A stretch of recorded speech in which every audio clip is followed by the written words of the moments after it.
Good morning, everyone. We're very excited to be moving into our first panel event of the day. Following that amazing opening keynote speech from Manjit Minhas, it was frank, it was open, it was approachable, and we're really looking forward to continuing that conversation with our first panel of the day. We all know, small and medium-sized businesses and the entrepreneurs behind them are the backbone of Canada's economy. To discuss the impacts that COVID has had on the way entrepreneurs are running their businesses now, we have brought together a fantastic lineup of women who are here to put a real-life perspective on the new reality for women-led business, on everything from labor challenges to export opportunities to digital adoption, and of course, the lessons learned that they have implemented into their businesses. Joining me today for this important discussion are Catherine Beach, the National Lead for Women in Trade at Export Development Canada, Jenn Harper, founder and CEO of Cheekbone Beauty, Jenny Siman, Vice President and Market Lead in the Vancouver District of the Canadian Western Bank, and Rachel Mielke, founder and CEO of Hillberg and Berk. As Catherine mentioned, we will be taking audience questions in the second half of this panel, so make sure you click on that question mark just below this screen to submit your questions throughout the panel, and we'll be able to take them at the end of our discussion. So without further ado, I would like to invite our panelists to open up the discussion by answering a question, and you can feel free to either use your own experiences if you're an entrepreneur, or to discuss the experiences of the women entrepreneurs you work with if you're an organization. So the opening question is, what is the biggest way that COVID has redefined the way entrepreneurs are running their businesses today? Rachel, why don't we start with you? Yeah, good morning, everyone. I think for us, a lot of things happened, but I would say the biggest thing that revolutionized our business was prior to COVID, we had a 30,000 square foot head office in Regina, Saskatchewan, and we had bums and seats in the office. And I really thought that we needed to have bums and seats to continue to grow our business. And that was incredibly challenging as we scaled our company and needed specific talent and people who really had experience in our industry to be able to find that talent and either bring them to Saskatchewan or find a way to have them work remotely. So we had piloted with a couple of employees, probably three, before COVID, of them working remote and kind of plugging into our head office. But I mean, COVID revolutionized that. It allowed us the ability to really, we went to a work from home culture permanently for all of the professional people in our business. So we still have our production facility and our distribution center located in Regina. But for everyone else in our company, we're now across the country. And it gave us the ability to find the specific expertise and experience and talent that we were really needing to add to our business as we were on this huge growth trajectory as a company. And that expertise that we brought into the business has allowed our company to grow pretty significantly through COVID. So it's that, I would say that's the major thing that has really revolutionized our company through COVID. Thank you for that, and we'll touch a little bit more on some of those key items that you mentioned there. Jenny Siman, why don't we go to you next? Thanks, Alla.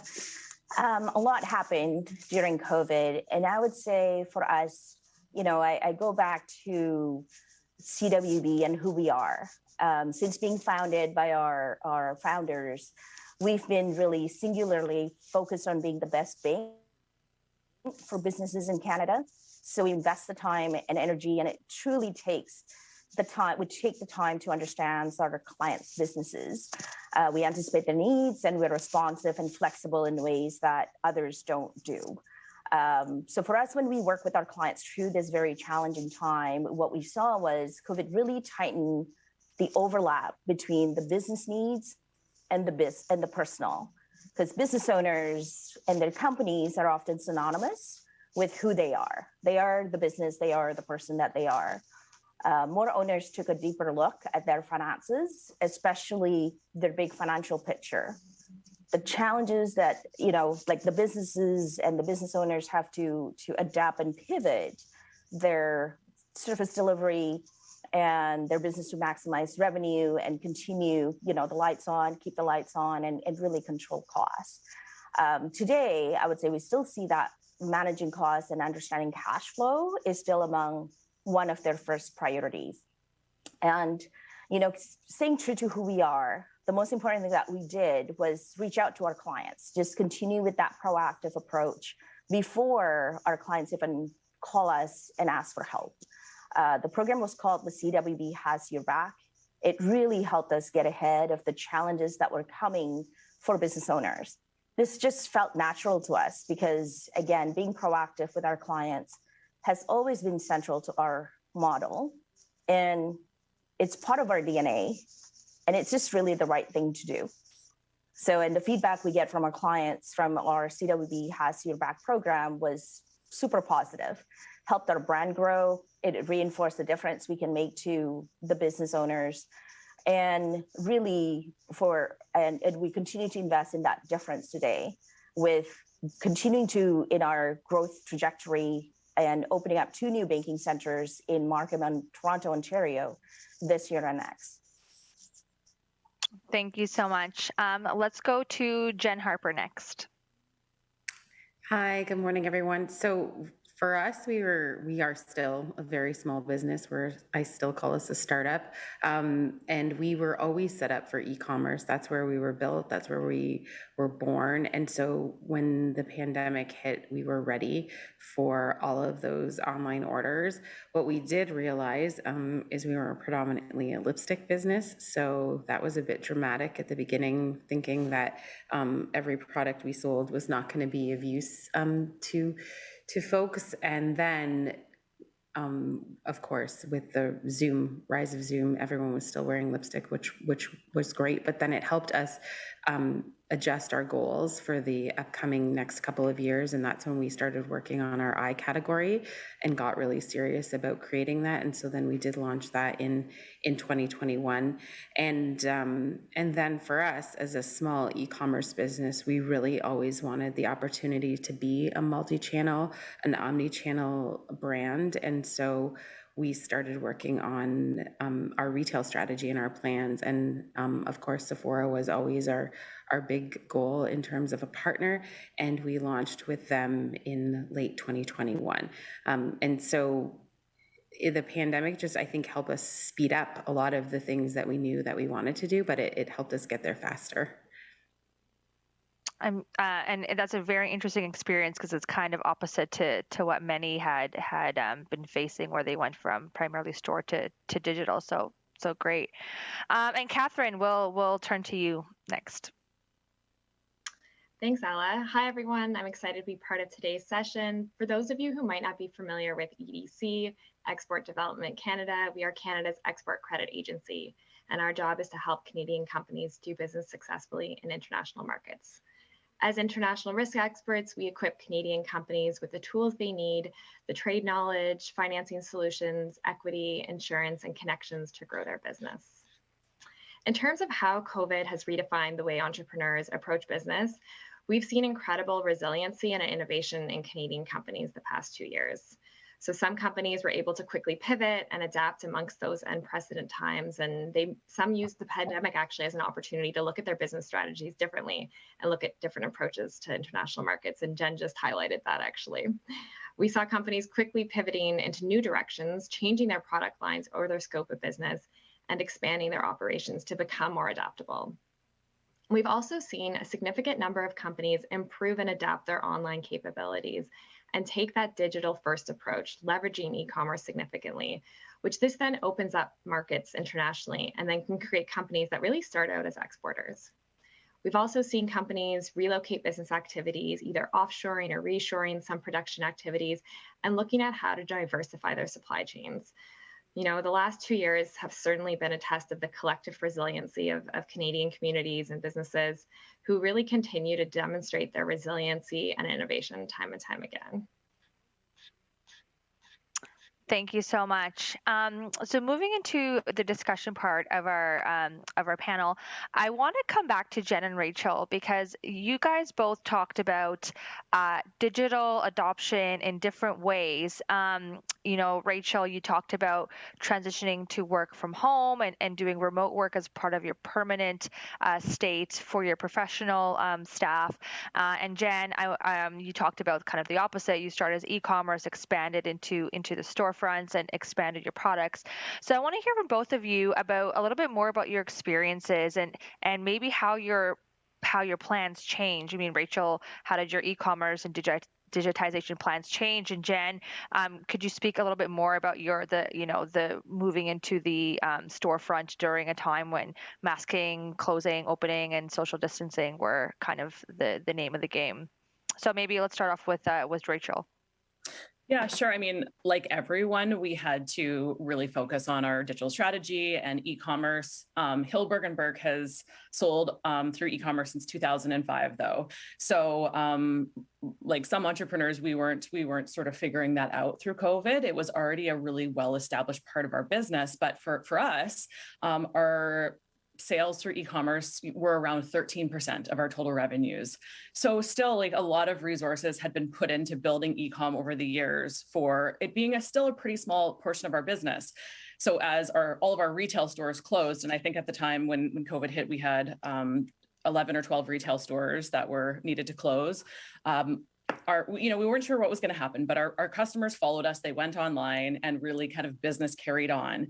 And it was this incredible wave of being able to transition resources and really double down on the acceleration of things that we had on the digital project roadmap for the next kind of 2 years, and really accelerate those into about 8 weeks of delivering buy online, pick up in store, and distributed order management. But those were really more on the operational side of our business, not so much on the technology focus, because we actually had just recently sort of revamped our website and had a brand new website. And so those, for us, those were already pretty built out, but it was like the operational side, really taking a look at, all right, if we're competing with the Amazons of the world, we have to really get serious about speed to consumer and sophistication of the experience for our clients and ensure that we're doing the very best job that we can. And that was really our focus. It was the operational side of our business and ensuring that we just had a sophistication and we were developing the most exceptional experience for our clients as we possibly could during that time that our retail stores were closed. Yeah, and I'm sure at the same time that added challenge of so many other businesses were trying to figure out those same logistic and operations issues at the same time. So you're kind of, everyone's in the same place. So definitely a very, inspiring way that you guys were able to kind of pivot and continue your success. Jenn, what about you?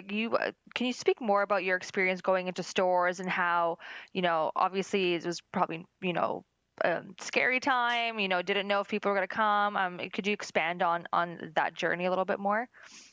Yeah, so many things. As a new entrepreneur, I still call myself new to everything. You know, Understanding actually the cost of going into retail. I think the average consumer has no idea really what that costs a brand, and we're just talking about like the installations of displays. Like those are heavy costs. So it would be per store. There's a big cost. So when we started working with Sephora, they initially had suggested that we just go the online route, but we always knew especially with beauty and color cosmetics, it's a really an experiential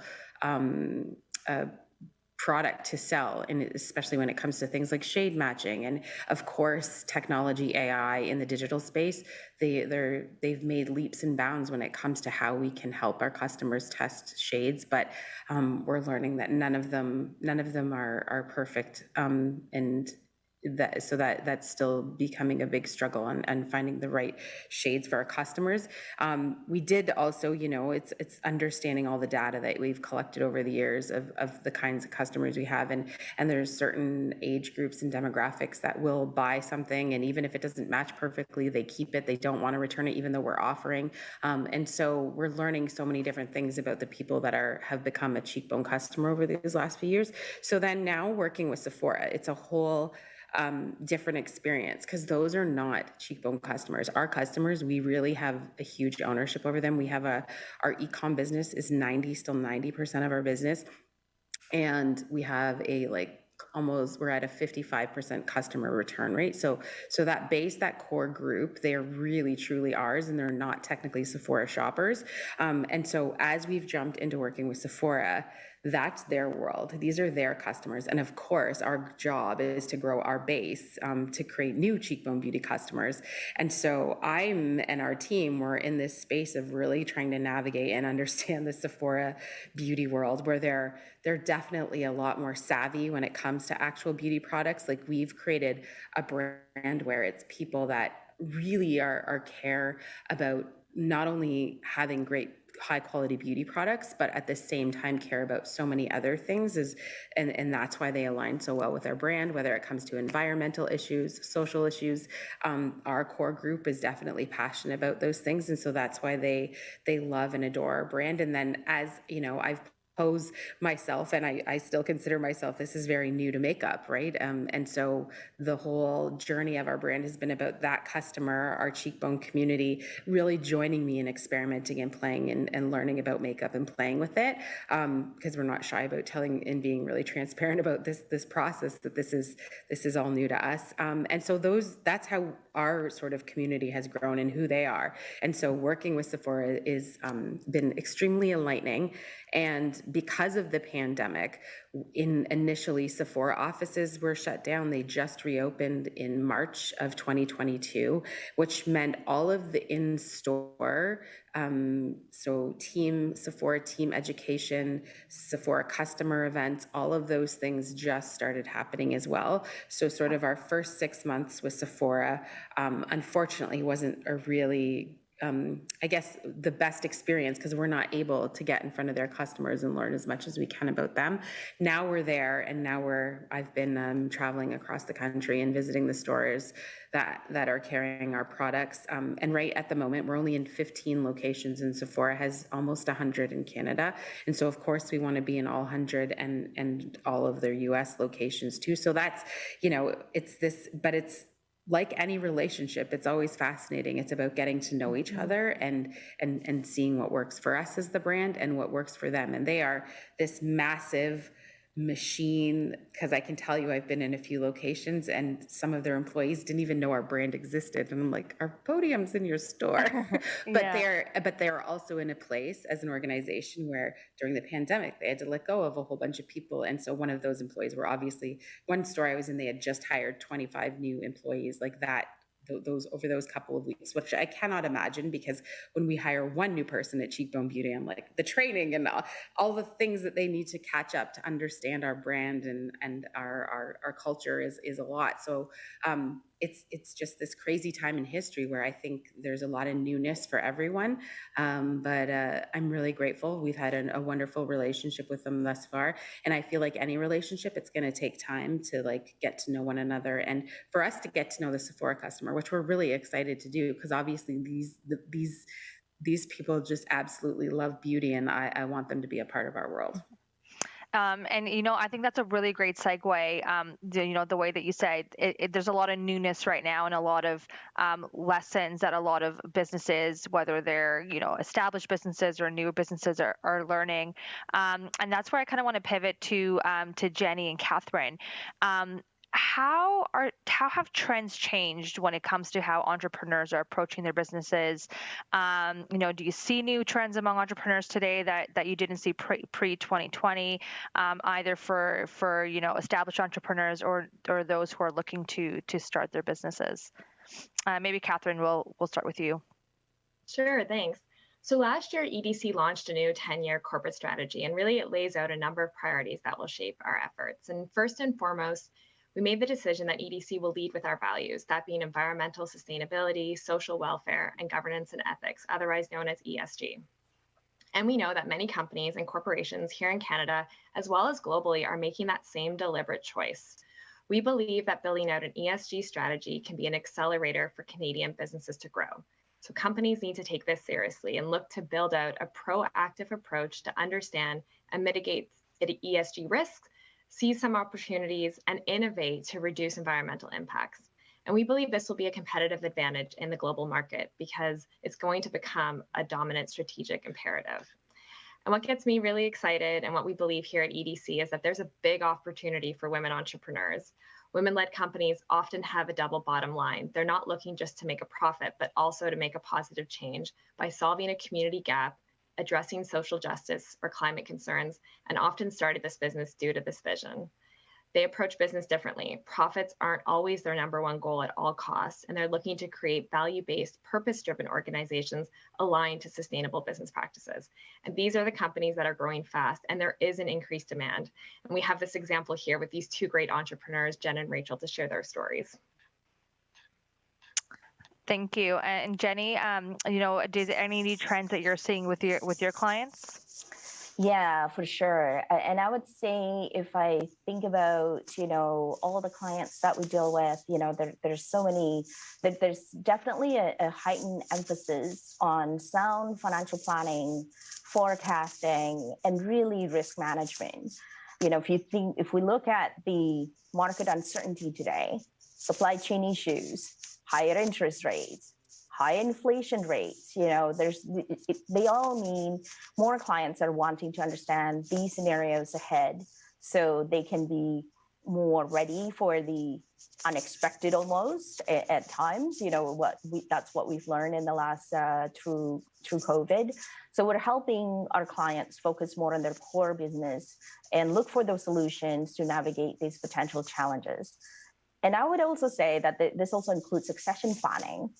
Everyone is thinking about, what does this mean for our future? What do I want to do? And who's going to take over for me? And what will happen if I'm not there? And I would say the other area that I don't think has escaped, like every business clients, every partners that we deal with all talk about just the increased focus on attracting, growing, and retaining talent.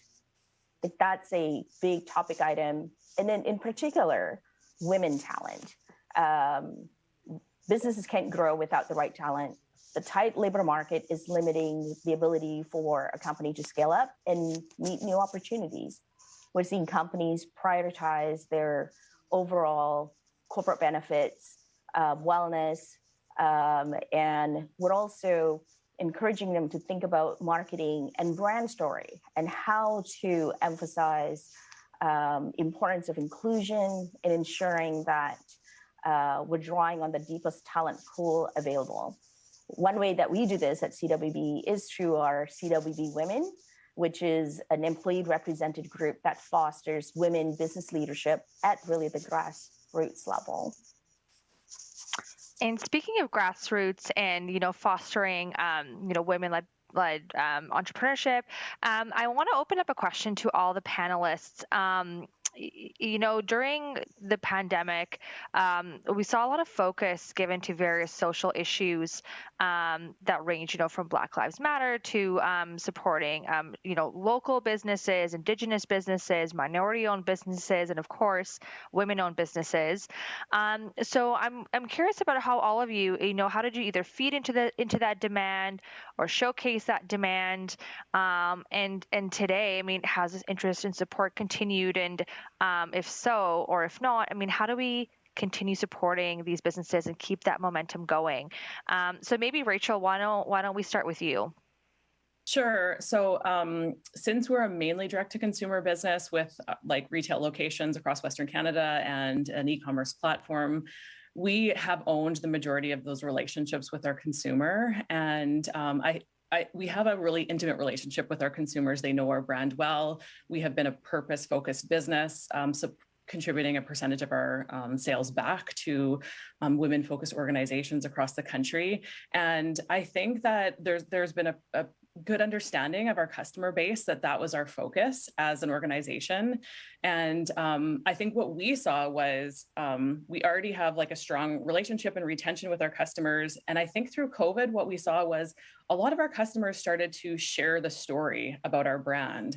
And our business experienced about 35% growth throughout the last 2.5 years.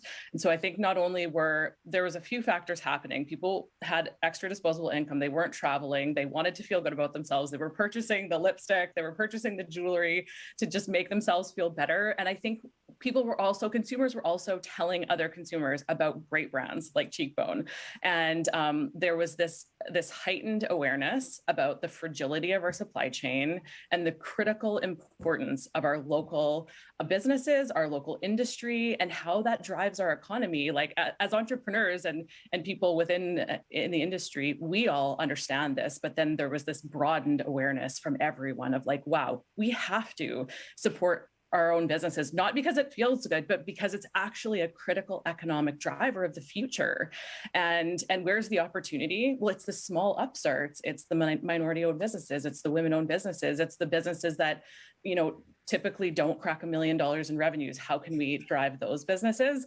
So, I think it's this incredible thing that happened. And to the question of keeping it going, I think that it is easy for consumers to kind of slip back and go like, oh, I'm just going to buy the cheapest thing, and I think there's a range of consumers out there. And I think we've had this wonderful opportunity to really highlight the importance. And I think that as entrepreneurs, we have to continue to tell the story and continue to really keep people's awareness top of mind of the economic impact of supporting local industries, supporting businesses that are small, that have the opportunity to scale, in your own backyard across our country, and how that is really the underpinning of future economic success in our country. I think all of us have the opportunity just to continue relaying those messages.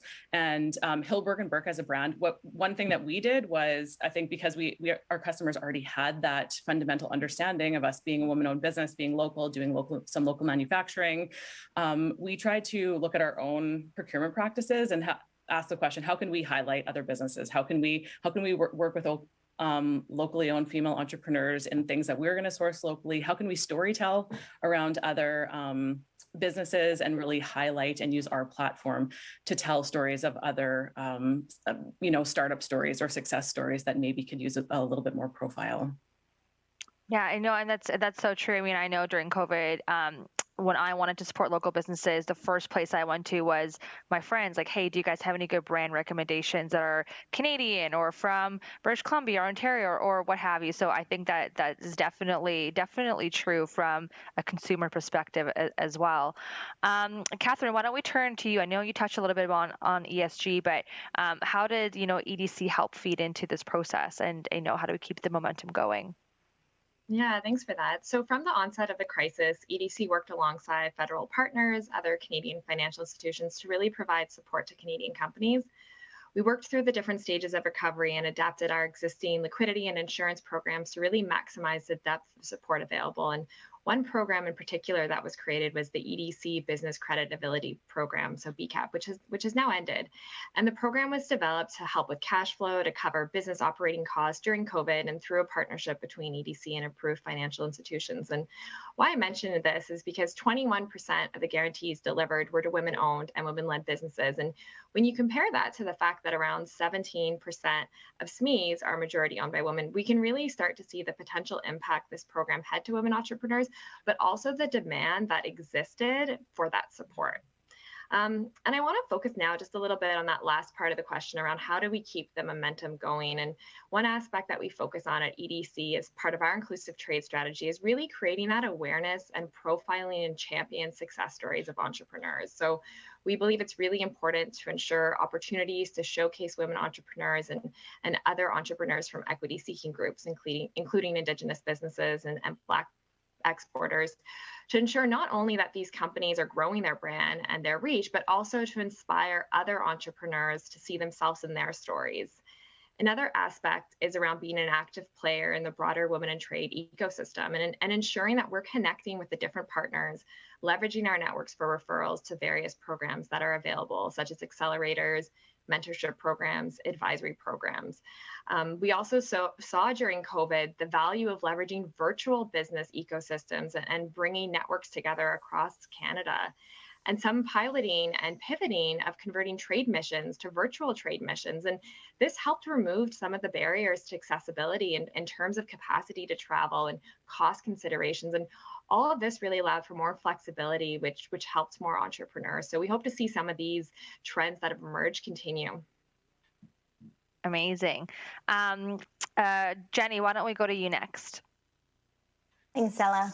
I think for us, when we think about this, showcasing a demand or thinking about a social issue for us means advocating for a business environment that provides equitable employment and leadership opportunities for women. The pandemic has really heightened the fact that at the end of the day, most women, we continue to be the primary caregiver. We're the ones who still end up with the responsibility to clean, cook, and other household chores and caring for our elders as well. We also know that women are less likely than men to apply for positions that they're qualified for. We're encouraging businesses to think about how to attract women to their companies, because really when you have a diverse group of talent pool is where you're going to make the most profit and where your business is going to be most successful. So one of the ways that CWB is proud of is we partner with the Canadian Women Foundation.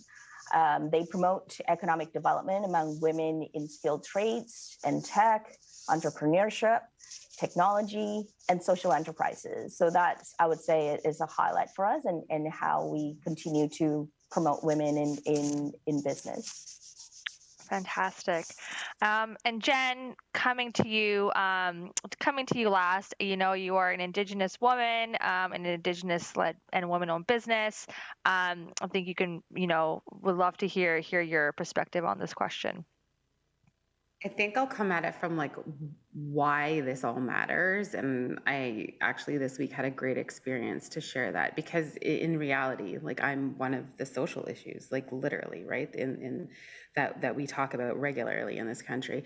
And it happened. So this month, Sephora is supporting us in really enormous ways by, one, they've partnered with us on this Glossed Over campaign and donating profits to an organization called Water First. And then they also put this massive billboard inside the Eaton Center. And I shared with the CBC gentleman who was interviewing me for a news piece that when I was a young girl, and I would come to Toronto to visit my dad, who he lived in public housing. But one of the things I always wanted to do when I came to the city to visit him was go to the Eaton Center. That was like such a big deal.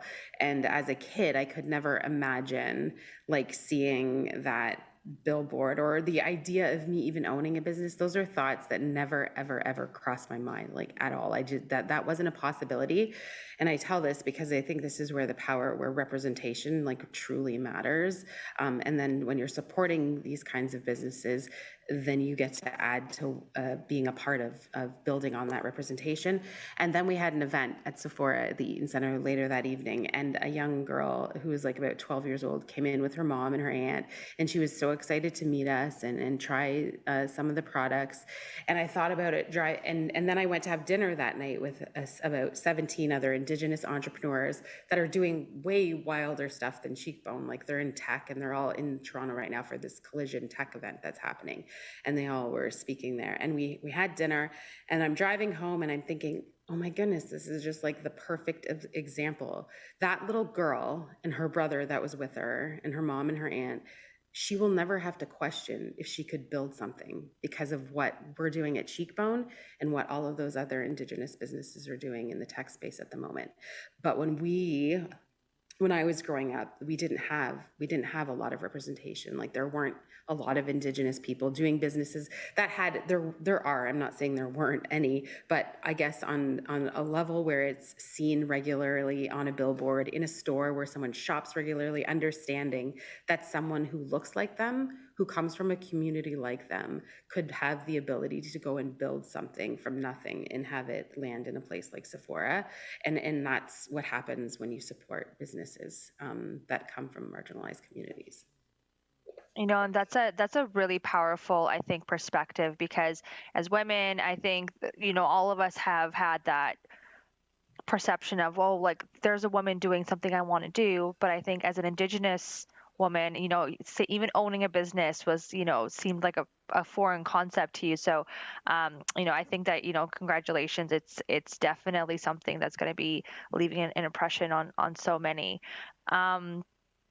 I will come back to that because we're getting some audience questions coming in, and there's one in particular I'll come back to.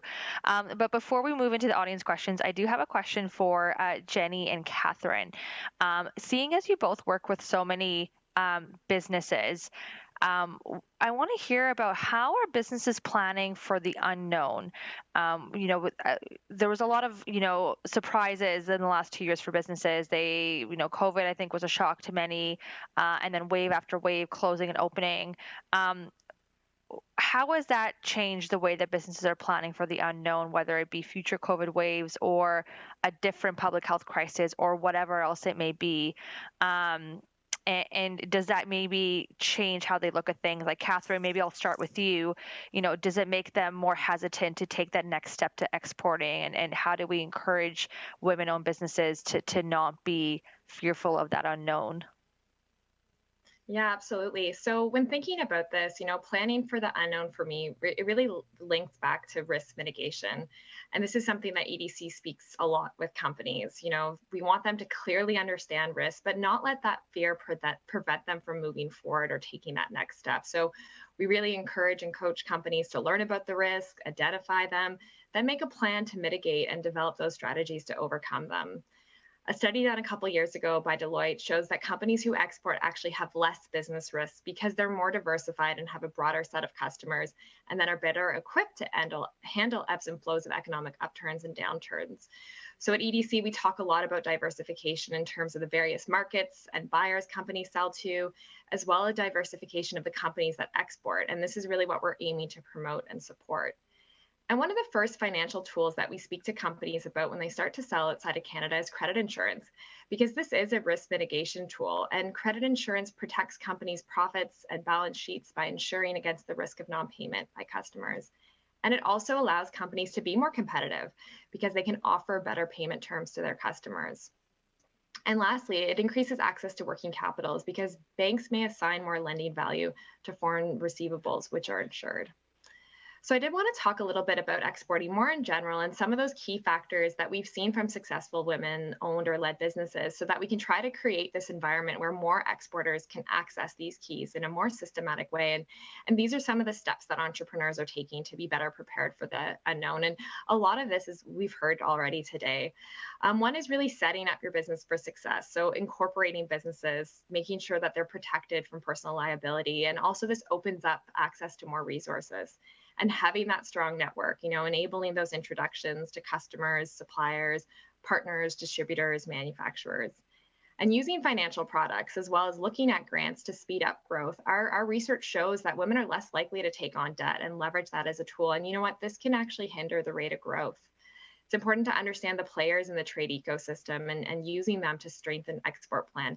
Again, our research shows that women-owned companies are less likely to know of the key partners that can be leveraged to help accelerate their trade. And really anticipating the challenges and making that plan to deal with them. And that way they're less likely to have them as roadblocks if they occur. And lastly, really having that global mindset. That's really critical to think global from the beginning. And these are some of the areas that we've seen, businesses focusing on and planning for the future. Amazing. And Jenny? Thanks. That's a great summary. And I agree with risk mitigant and the importance of it. And I think I would add, yes, is it important to have a sound financial plan? Absolutely. But I would say also don't be overly committed to it, right? Like be flexible, be adaptable to pivot as you need to. If we've learned anything through COVID, it's to not be overly committed to the plan and making sure that you're able to pivot as you need to as things happen, and take into consideration when you're building this plan, the holistic picture, the overall picture of not just the business, looking at the business only, but looking at the personal goals, like your own personal goals, business goals, and how a boom or a downturn could affect all of that, right? Like there's lots of new businesses, but there's also lots of businesses who've been around for 10, 20, 30, 100 years. So they've seen various cycles. How did they survive? So I think it's important that any financial partner that you work with understands your industry well and listens to you and your specific need. So so that when you put this plan together, you work together with your partners and know that when we know that we can together collaboratively find, create a plan to help you achieve that goals. Yeah, and I love that. I think it kind of really speaks to when you say don't be overly committed to it. It speaks to what Minjaz was saying earlier on today in her keynote opening speeches. She has a plan, but she writes it in pencil. So you're not, it's not an ink, and you can always adapt it and change it as things evolve. And moving into our audience questions, and I know we're low on time, so I might just ask one that I think is really interesting that's come in, and it's asking the two entrepreneurs, Rachel and Jenn, can you speak to how you were able to break through the noise and become successful in such saturated markets of beauty and jewelry, and how were you able to compete with big global brands and get market share? And that's something that Jenn, you had said earlier in your comments that there's other businesses that we're doing these really cool things in tech, and they're way crazier. And I almost think that what you're doing is almost crazier than that, because I think there's so many established big beauty brands that we all know, and they're super successful. And here you are, you're saying you're a startup, and you've cut through that, and you're in like the largest, makeup chain store. How were you able to do that? So we'll start with you, and then to Rachel. Yeah, I really don't have a great answer, because I don't feel like we've accomplished. I know this is going to sound crazy, but just getting into Sephora is the beginning. In this world, it's like getting there and then now staying there. Sephora works based on numbers, and if you're not selling a certain number of products, they will kick you out of their store. And so, and however, yes, I really did celebrate the fact that we actually got in, and now we're like, celebration ended quickly, and then we're like, okay, how are we staying here? What do we have to do? So that's where we are now. I think, like, I just cared so much, and I know every entrepreneur does, but because we had such a big why, like, I honestly think it's the purpose of our brand, our vision. I've been working with my marketer, and she's adjusted. She's like, no, this is our vision. Our mission is something else. So our vision is helping every Indigenous kid on the planet, or person on the planet, see and feel their value in the world, where we're crafting sustainable color cosmetics. That vision has been with me from the beginning. It was always about how can we make sure that these kids know that they matter? And we've never swayed from that. We just happen to sell lipstick and eye pencils and blush palettes and all of these things on the side of that, like, bigger why. Just staying true to the fact that there's always going to be so much work to do. It's always going to be hard. There's no, like, I don't know. When I started this, I used to think it would be like the fairy tale. And even doing Dragon's Den, I thought, okay, if Arlene picks this, she's just going to give me all the right amount of money in the world. And then it's going to be like gravy. And that's going to be, and it's just not like that. This is just hard every single day. And it's always going to be, but it gets better and better. And I think because of the passion and the purpose with our brand is truly the reason why it's successful. There's no, like, I have no great skills. I honestly do not. There's nothing I don't know that I don't think anyone else could figure out. I think it's just like that consistency and having that passion and the big purpose behind the brand is what's got us to where we are. I mean, I feel like that's what all women say. They're like, oh, I'm not that great. Why should I? But then here you are, you're doing fantastic. So don't sell yourself short. And Rachel, I want to hear from you. I mean, you started as a smaller company. You've been around for a long time. You've made jewelry for the Queen of England, like of the Commonwealth. How did you cut through all the noise and get to become this big global jewelry brand? So yeah, we've been around for 15 years. And so although not revolutionary now, when we started, our focus of speaking directly to women, knowing that women were the one buying, not speaking to men buying for women, knowing that we wanted our messages to make women feel good about themselves. We wanted to use real women in our advertising campaign and share their story as a part of our advertising campaign, stories that would inspire women.